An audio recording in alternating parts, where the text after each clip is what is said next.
Good morning, everybody. It's Eric from EP Autos, and I'm out here in my little sanctuary, my fortress of solitude and place of contemplation, garage.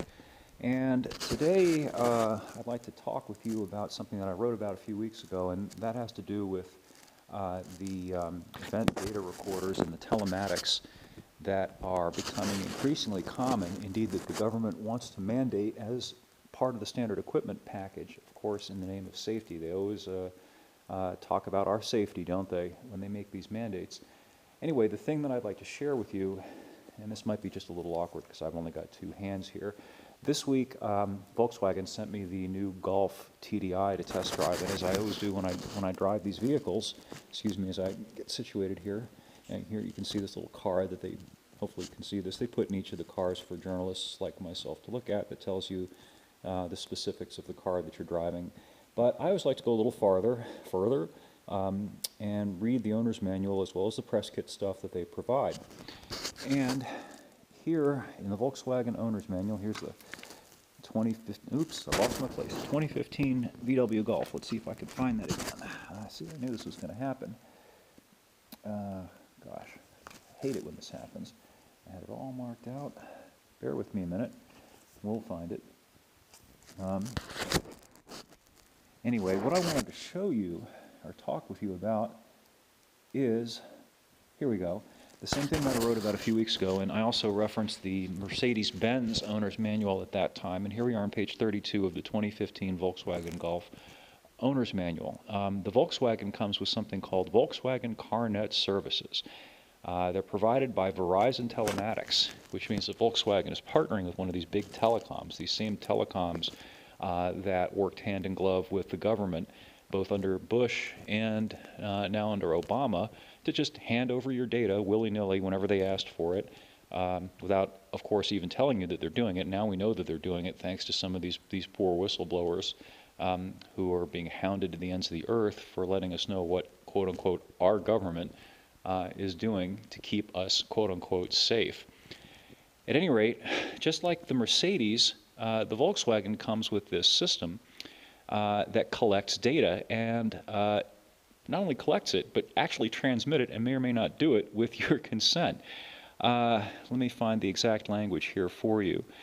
Data collection and privacy. Vehicle location information is transmitted to Volkswagen and our Volkswagen CarNet service provider, Verizon Telematics.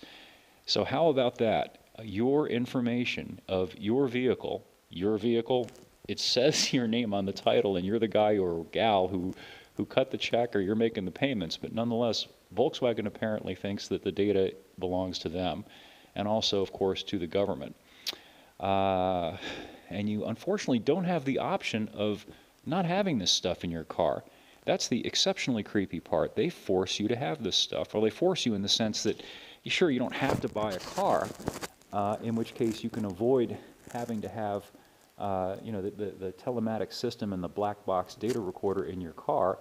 But the only way really realistically to do that is to keep whatever older car you're driving that doesn't have one of those black boxes, which would have to be, for the most part, a vehicle built more than 10 years ago. General Motors has been putting black box data recorders in their vehicles since the mid-90s, and most of the other manufacturers have certainly been doing it during the past several years, which means that you pretty much have to go back to the 80s if you want to drive a car that isn't going to narc on you or monitor you and let the government know where you're going, how fast you're going, and so on. Now, of course, there will be people out there, the people that I call clovers, who will bleat the usual tired refrain, if you're not doing anything wrong, you have got nothing to worry about. Which would be okay if the things that we were doing actually constituted harm to others, actual crimes. I have no problem with people being held responsible for hurting people or for causing injury to property and so on. I don't think any reasonable person does. What we're talking about is the endless profusion, the litany of artificial rules and requirements that these people in government throw out that have absolutely nothing to do with the moral question of right or wrong, that are simply what the lawyers call malum prohibitum, which means they're just wrong because somebody decided to pass a law and says that they're wrong, as opposed to what they refer to as malum in se, which means that whether there's a law or not, it's a wrong thing. It's always wrong to hurt somebody gratuitously, to attack them, to kill them, to rape them, and what have you. And it's always wrong to take other people's things. Those things are wrong, and we don't have to have laws in order to tell us that they're wrong. On the other hand, is not wearing your seatbelt a moral offense? Who have you hurt by not wearing a seatbelt? It's entirely possible that you might be hurt in the event that there's an accident, but it's by no means certain that you're going to have an accident in the first place. And in the second place, it is by no means certain that you're going to be injured or injured more severely if you don't wear a seatbelt. The fact is that you might, in fact, be hurt more if you wear a seatbelt. Now, granted, it's more likely that the seatbelt will help you, but it's also a fact, an indisputable fact, that in some cases people who've worn seatbelts have been killed as a result or injured as a result, where they might not have been injured or even killed. An example being if you get caught in a seatbelt in a situation where the car is going underwater or the car is on fire and you can't extricate yourself from the vehicle as a result of that. It's got nothing to do with the odds per se. It's got to do with whether you as a sovereign individual, not as a child or somebody who's owned by another person, have the right to make these calculations, these risk-benefit analyses for yourself, as opposed to having somebody presumptively do them for you. And to get back to these EDRs and the telematics, what's happening here is that the government is telling you that you have to wear a seatbelt or that you're only allowed to drive so fast. And up until now, at least you had the ability to kind of just avoid doing it, and generally you would avoid getting caught.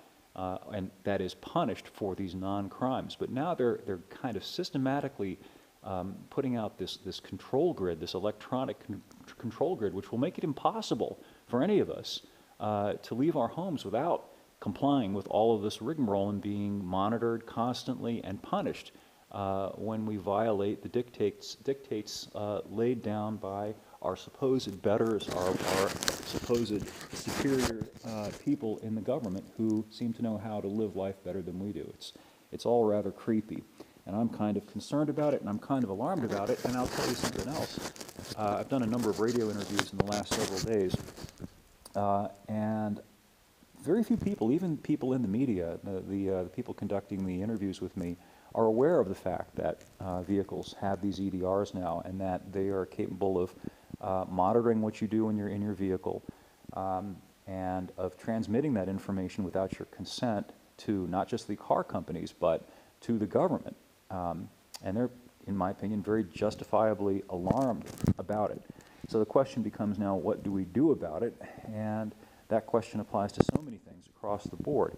How much of it are we going to tolerate? How much are we going to put up with? At what point will we no longer put up with it? I don't know. I don't know the answers to those questions.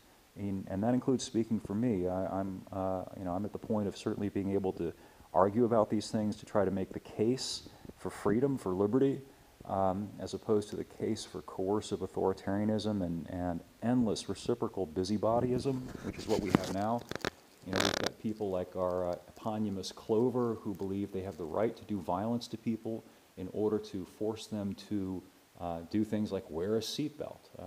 And God knows we're going to get to the point where they're going to micromanage every minor aspect of our lives, and they'll probably do it under the pretext of the health care mandate that was passed, saying that your health is really not your health, it affects other people, therefore everything that you do that might affect your health negatively will impose a cost on society, and therefore society, that is the government, has the right to micromanage your life and punish you when you deviate from the established parameters set down by them.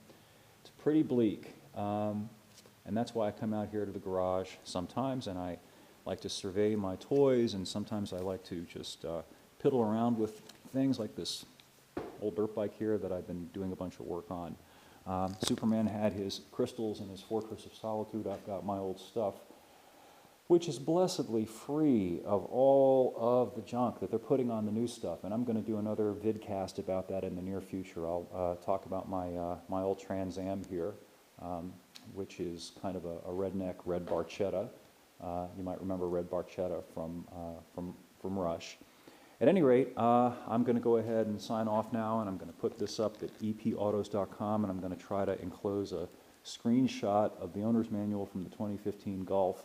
And by the way, I don't mean to fixate on Volkswagen. It's really not. It's not Volkswagen. It's everybody. They're all doing it now. All the major car companies. I think all of them. I don't think there's a single new car that you can buy right now that does not have an EDR black box in it, that does not have some form of receive-send telematics capability. That's the GM OnStar system and the similar systems that are used by the various other car companies that helpfully provide you with data about things like restaurants and fuel and weather and so on. Well, the same send and receive capability is how they find out whether you're wearing your seatbelt, where you've been, how far you've driven, yada, yada, yada. And what they're going to do next, and which I'll discuss in a future vidcast, you've probably heard about it, it's been floated a lot lately in the media, is to tax people according to mile. It's called VMT. Rather than you pay a tax on motor fuels in order to pay for the infrastructure, the roads that you use, and so on, they are simply going to require, probably, that your vehicle be fitted with some form of electronic monitoring system that will tell them where you've been, how many miles you've driven, and so on. And they've effectively done that. That's how they smuggled it in here with the event data recorders that so many new cars have. It's de facto already in place. So now it's just a question of them actually mandating that you have to have one, and that it has to be in communication with your insurance company or with the state or whomever to determine your driving patterns. Anyway, it'll be up at EP Autos soon. I hope you have enjoyed this little rant of mine this morning, and I'd very much appreciate any comments, observations, pro, con, if I've left out anything, if there's something that I didn't think of, or if you think I'm an idiot, let me know that too. Anyway, the site is epautos.com, and we will hopefully catch up with you again soon.